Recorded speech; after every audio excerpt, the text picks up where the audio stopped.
Got Malec? A little bit too much.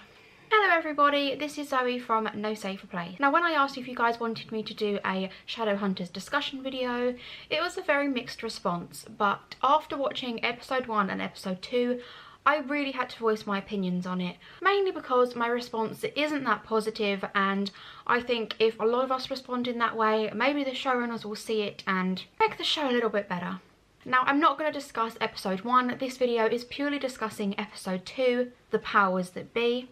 I really went into the second episode apprehensive, I really didn't have much hope for it, but it was a little bit better than I thought it was going to be. So to start off, can I just say, have they had a major budget increase? Because they kind of went from glorified dorm rooms to something that looks like it's come out of Dracula's mansion. So their rooms are just absolutely ridiculous now. Even when they went to Lorenzo's mansion, it all seems a bit too fancy now. I mean, to me, the Institute was never like that. Alicante is, which is completely different, but the Institutes aren't supposed to be like that, and it kind of annoyed me, especially when we've seen Jace's room before in series 2. So when they've shown it in episode 1 of series 3, it just looked ridiculous. It kind of looked like a sex dungeon, which was just not the vibe they were going for, I hope. I mean, I have a whole load of notes here just to discuss about this episode. And I will just say before I start, I absolutely adore Malec. If you watch my previous Shadowhunter discussion videos, you will see that I am absolutely besotted by them. But at the end of the day, this show is called Shadowhunters. It is not called The Malec Show, it is not called Magnus and Alec, it is Shadowhunters. So whilst I like the occasional Malec scene, I don't want episodes just full of Malec and no character development for any other characters apart from them. I get that they are a big selling point of the show, and obviously I wouldn't have a top like this if I didn't absolutely adore them. But I'm getting a bit tired of Malec. Malec at the Warlock party when the episode first kicked off, they were very cute. I do love seeing scenes like that, but perhaps if they want to include scenes like that multiple times in every single episode, do a Malec spin-off series. I would totally watch that. I would be in love with it. But yeah, a little Malec rant over. Alec is getting pretty sassy. When him and Lorenzo Ray were having a conversation when they first met each other, all I could think was, wow, Magnus's sass is really rubbing off on Alec. He is becoming just so sassy. I adore him. I think it's nice to see that Magnus is helping Alec's confidence grow. I think that's really good character development for those two, because that's kind of how it is in the book. He really makes him come out of his shell and makes him be more himself. One of the cutest scenes was Alec and Madsy. The Alec and Madsy scene literally melted my heart when he saw her and said, "Oh, my favourite little sorceress," and she came running towards him. I just about melted to a puddle on the floor. And can we just talk about how much cooler Magnus's powers are than in series 1 and 2? Like, obviously he still had those powers, but they've really ramped up the powers this year and it's looking incredible. Harry Shum Jr. is just on point for Magnus. It's just amazing. Simon and Maya scenes, let's talk about those. For those who have read the books, they are making this relationship far too likeable and believable. I absolutely adore them both. They are probably my favourite couple on the show at the moment. I think the way that they're building the relationship is fantastic. They are both really likeable, but if you've read the books, that is not how it's supposed to be.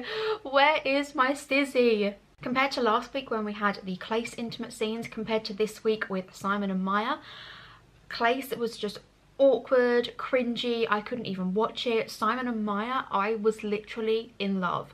I was shipping those two so hard. The scene where he was saying, "Oh, kiss me here, kiss me here, kiss me there," I was just, those two are so friggin' cute. I also feel that they've taken Clary's vulnerability away from her. In the books, she is never confident, she is never forward, she is really uncomfortable around Jace in particular. But I mean, in this episode, she's saying things like, "You don't need to take your clothes off unless you want to," in like this really flirtatious way, and Clary just isn't like that. It's just not something I can imagine Clary saying. So again, the scenes where she's like that just makes me feel really uncomfortable and awkward, because she is not like that with Jace. Jace is like that with her, but she is not like that at all. I feel like because Clace has never been a likeable ship, not just in the show, in the books as well, I mean, it's really hard to like them. Well, I found anyway, and I know a lot of you feel the same. I feel like we need less time on couples that are established and more times on couples like Clace, because I want to like them, I really do, but they don't have enough airtime, even though they are main characters. The books are pretty much about them two in particular.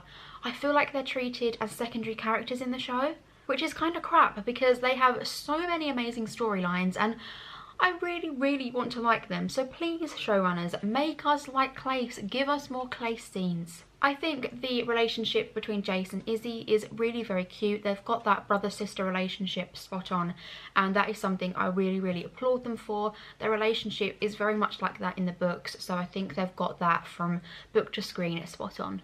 Can we just talk about when it goes to Malec and there's a rumpled bed and Alec is shirtless and the insinuations are there, and I am here for it. Just kind of wish we'd got to see the scene before, to be honest.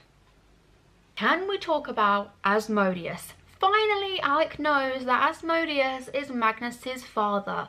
This is fantastic. Thank you for sticking to the book. I was really worried that things were just going to spiral and spiral and nothing was going to stay true to the book and nothing was going to happen and we wouldn't know anything about Edom and we wouldn't know anything about the greater demons. But finally, we have Asmodeus talk. And I know it was very brief, but any mention of the Prince of Hell is a bonus for me. Back to the Maya and Simon scenes. The scene where Maya goes into the kitchen of Jade Wolf and literally annihilates one of the werewolves for saying bad about Simon. I was like, girl, I am in love with you. Maya is just fantastic. She has been such a great addition to the cast. Again, perfect casting, and her scenes at the moment are just killing it. I mean, we didn't get much Luke this episode, but he just kills me. Anytime he comes onto the scene, I'm just blown away by his beauty. He's just a beautiful man. Like, I can't even put into words how much I love him. I really like how they tie in Luke's cop job with his job in the Shadowhunter / Downworlder world. I think that's one of the only additions from the book to the TV that I really like. More Luke, please. We all love Luke, and I really want to know how it's going to end for Luke now that Jocelyn is dead, because obviously if you've read the books, you'll know that the ending focuses heavily on Luke and Jocelyn. So what's going to happen to Luke? I need to know. Carrying on with Luke, when Luke and Izzy have their little chat, I thought it was so cute. And when Izzy said to Luke, I get it, but I don't have a Jocelyn, my heart just about broke, because yes, you do, girl. His name is Simon. You need to be getting with him now. Seriously, they need to start insinuating, dropping hints that Sizzy is going to happen, because we all know it's coming. The showrunners have spoke about it at length, so we know that we're getting it. But right now, Maya and Simon are just so damn likeable. And to be honest, Izzy's just kind of fading into the background, and that's not how Izzy is supposed to be. She is supposed to be confident, forward, completely in the picture all the time, and she's just kind of been forgotten, which I absolutely hate. Let's talk about that double date. Wow.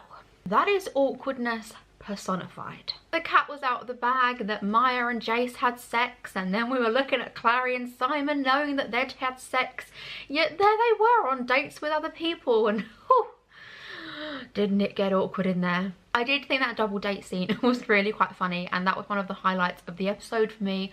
I want more scenes like that. I want more funny scenes just merged in with the darkness of the show, because I think they're great. Now, I'm wearing black lipstick today in honor of Lilith, because where the heck was Lilith? She is such a huge character in the books. She has literally taken over Valentine as the villain of the series, so where the heck is she? I don't just want 30-second snippets here and there. I want to know everything about her. I want to know her plans. I want to know who she's working with. I mean, if you haven't read the books, you don't even really know who she is yet. So come on, I need more Lilith in my life. And can I just point out, she is such perfect casting. I am loving her in the show. And I really want Sebastian back. Like, give us some more Will Tudor. He was such a great addition to the cast last series, and I need more of him. Now, the line of the episode for me was when Simon and Maya were discussing Maya having slept with Jace, and Simon saying, "It's only a matter of time before I sleep with him myself, I guess." Yes, please, Simon. Yes, please. A girl can dream, right? I mean, there was a lot of stuff that went down this episode when all the trouble was going on with the ley lines and Alex says, "Evacuate the Institute." You just know that shit is about to go down, and I was ready for it. Those scenes were so good. We need more action scenes like that in every episode because they are so cool, and really that's what Shadowhunters do. That's what they're about. There's not enough of Shadowhunters' day jobs included in the series because we see their normal lives but we don't really see their fighting lives enough, and I really want more scenes like that. And Malec are fighting together to get rid of all the energy, and Alex says to Magnus, "As long as you're here, I'm not going anywhere." See, just one line like that in every episode would make my heart so happy and give me the Malec fix I needed. We don't need loads of it, that would have just been enough for me. The ending was intense. I loved that ending. I really want to know more about the mark that has been branded on Simon's forehead. We obviously know now that he is protected by the Seelie Queen, and I can't wait to see where that storyline goes. Overall, this episode was much better than the first one, but just a bit too Malec heavy for me. I want to know more about the characters, in particular the newer ones, and build on relationships that are just starting out rather than ones that are established. Let me know your thoughts on this episode. I would love to know what you guys think and discuss away in the comments. I hope you all have enjoyed this video. Let me know what you would like to see more of on my channel, and I hope to see you all again soon. Thank you. Bye.